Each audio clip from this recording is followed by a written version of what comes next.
வணக்கம். இந்த படம் ரிலீஸ்லயே பல பஞ்சாயத்து. மே 9ஆம் தேதி இந்த படத்தை ரிலீஸ் பண்றதா இருந்தாங்க. நிறைய ட்ரெய்லரும் நீங்க பார்த்துருப்பீங்க பிவிஆர்லாம். ஆனா அப்ப ஆபரேஷன் சிந்து ஒரு இந்தியா பாகிஸ்தான் போர் வரப்போகுதுன்னு பரபரப்பா இருந்ததுனால தேசத்தின் நலன் கருதி இதை நாங்கள் டேரெக்டாக ஓடிடியில் ரிலீஸ் பண்ணுறோம் அப்படின்னு அதிரடியாக அனௌன்ஸ் பண்ணிட்டாங்க. என்னடா இது, ராஜ்குமார் ராவ் இருக்காரு, வாமிகா கப்பி இருக்காங்க, மேடாக் ஃபிலிம்ஸ் வேற, பெத்த பெயர்கள் இருந்துமே கூட டேரக்ட் ஓடிடி ரிலீஸ்னால் இது என்னமோ இடிக்குதே அப்படின்னு நினச்சேன். எங்கள் தியேட்டருக்கு படம் பார்க்க வரவங்க கஷ்டப்படலாம், ஆனால் நாங்கள் ஏன்டா கஷ்டப்படணும் அப்படின்னு பிவிஆர் மேடாக் ஃபிலிம்ஸ் மேலே ஒரு கேஸ் வேறு போட்டாங்க. அட்வான்ஸ் புக்கிங்லாம் ஆரம்பித்து பல கோடிக்கு டிக்கெட் வித்தாச்சு, இனிமேல் நீங்கள் ரிலீஸ் பண்ணோன்னா எங்களுக்கு பெரிய நஷ்டம் வரும் அப்படின்னு கோர்ட்டில் புலம்ப கோர்ட்லையும் பிவிஆருக்கு சாதகமாகவே விஷயம் முடிஞ்சது. ஸோ 2 வீக்ஸ் ஓடிடி ரிலீஸ் விண்டோவை வச்சுக்கிட்டு மே 23ஆம் தேதி இந்த படத்தை தியேட்டரில் ரிலீஸ் பண்ணாங்க. அதான் 2 வாரத்தில் ஓடிடியில் வர போகுது அப்படின்னு. ஜூன் 6ஆம் தேதி வந்த படத்தை நான் இன்னும் 12 நாள் கழிச்சு தான் பார்த்துருக்கேன். எப்படி இருந்துச்சுங்கிறத சொல்கிறேன். அதுக்கு முன்னாடி சேனலுக்கு சப்ஸ்கிரைப் பண்ணலையா, சப்ஸ்கிரைப் பண்ணுங்கள். வீடியோ எப்படி இருந்துச்சுங்கிறத கமெண்ட்டில் சொல்லுங்கள், லைக் பண்ணுங்கள், ஷேர் பண்ணுங்கள்.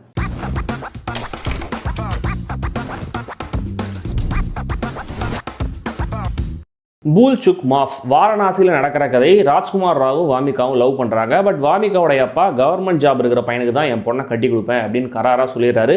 காசெல்லாம் ரெடி பண்ணி அந்த வேலை கிடைக்க வாமிகாவை ஹெல்ப் பண்ணுறாங்க. வேலையும் கிடச்சி கல்யாணமும் நிச்சயம் ஆகிடுது.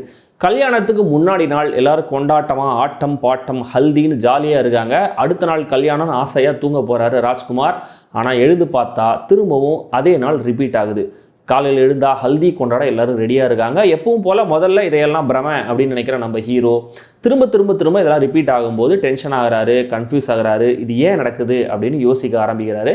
அவருக்கான விடை கிடைச்சதா இல்லையா, ஏன் இப்படி ஒரு டைம் லூப்பில் அவர் சிக்கினாரு, அவருடைய கல்யாணம் நடந்துச்சா இல்லையா, இதெல்லாம் தான் இந்த பூல் சுக் மாஃப். அதாவது தப்பு பண்ணியிருந்தா மன்னிச்சிருங்கன்னு அர்த்தமா.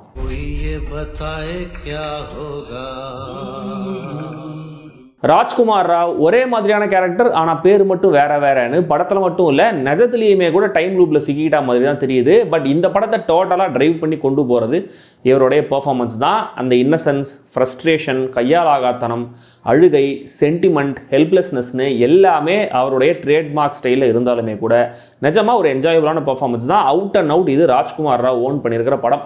வாமிகா குறும்புக்கார கதாநாயகி, மெச்சூர்டான ஃபீமேல் லீட்னு 2 மீட்டருக்கு நடுவில் பேலன்ஸ் பண்ணியிருக்காங்க. பட் தித்லிங்கிற கேரக்டரில் சில்லியாவும் எமோஷனலாகவும் சீனோட தேவைக்கு ஏற்ற நடிப்பை கொடுத்துருக்காங்க. நல்லாவே நடிச்சிருக்காங்க. ஆக்சுவலாக இவங்க 2 பேருக்கும் நடுவில் கெமிஸ்ட்ரி அவ்வளோ சிறப்பாக இல்லைனாலுமே கூட தனித்தனியாக 2 பேரும் நல்லா நடிக்கிறதுனால சேர்ந்து வர காட்சிகள் எல்லாமும் ஆல்மோஸ்ட் நல்லாவே இருக்கு. வழக்கமாக இப்படியான ஸ்மால் டவுனை களமாக கொண்ட படங்களில் சப்போர்ட்டிங் கேரக்டர்ஸ் ஒரு சிலர் தனியாக ஸ்கோர் பண்ணுவாங்க. பட் இந்த படத்தில் அது நடக்கலை.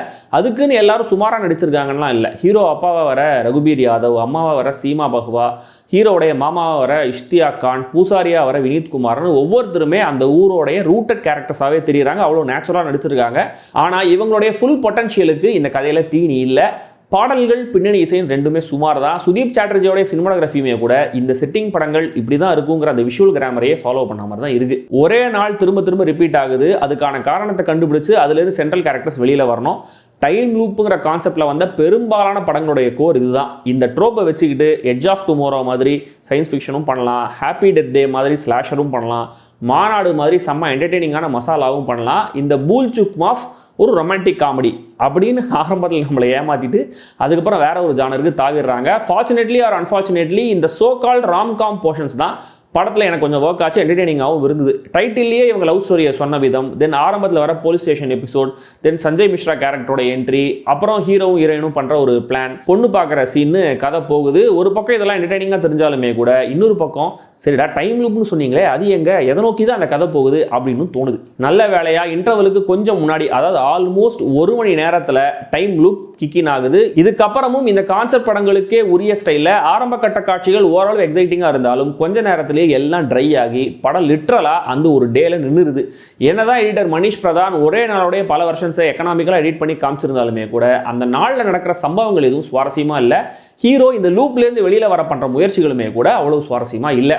ஒரு பாயிண்ட்ல ஏன் லூப் நடக்குது அப்படின்னு ஹீரோ கண்டுபிடிச்சதுமே ஓ அப்போ இதான் விஷயமா அப்படின்னு நம்ம மைண்டில் ஃபுல் படத்தை ஓட்டி முடிச்சிடுவோம். ஆனால் இவங்க அந்த எண்ட் பாயிண்ட் வரதுக்கு 2.5 நாள் ஆகுது. ஏன்னா முக்கியமாக டைம் லூப் படங்களில் ஒரு சிங்கிள் டேல நடக்கிற சம்பவங்கள் என்னன்னு ஆடியன்ஸுக்கு ப்ராப்பராக ரெஜிஸ்டர் பண்ணிட்டு சொல்லிட்டு அது ரிப்பீட் ஆகும்போது லைட்டாக ஒரு சேஞ்சை கொண்டு வருவாங்க. அது ஒரு ட்ராமாவை, அந்த கதைக்கு ஒரு சுவாரஸ்யத்தை கொண்டு வரும். இந்த படத்தில் அந்த டீடைலிங் உள்ள பெருசாக போகவே இல்லை.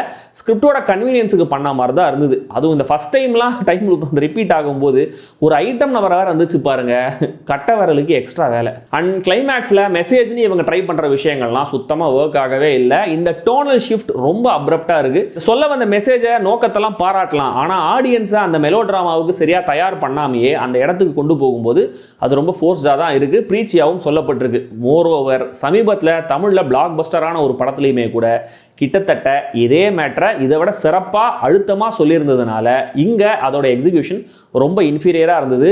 மேபி அதான் இந்த படத்துக்கு இப்படி ஒரு டைட்டில் வச்சிருக்காங்கன்னு நினைக்கிறேன். மொத்தத்தில் இந்த பூல் சுக் மாஃப் சுமாரான டைம் லூப் காமெடி, ஓடிடி ரிலீஸுங்கிறதுனால லீஷர் டைமில் கேஷுவல் வியூவிங்க்கு ஏற்ற படமாக தான் இருக்கும்னு நினைக்கிறேன். ட்ரை பண்ணுங்க. அமேசான் பிரைமில் ரிலீஸ் ஆயிருக்கு.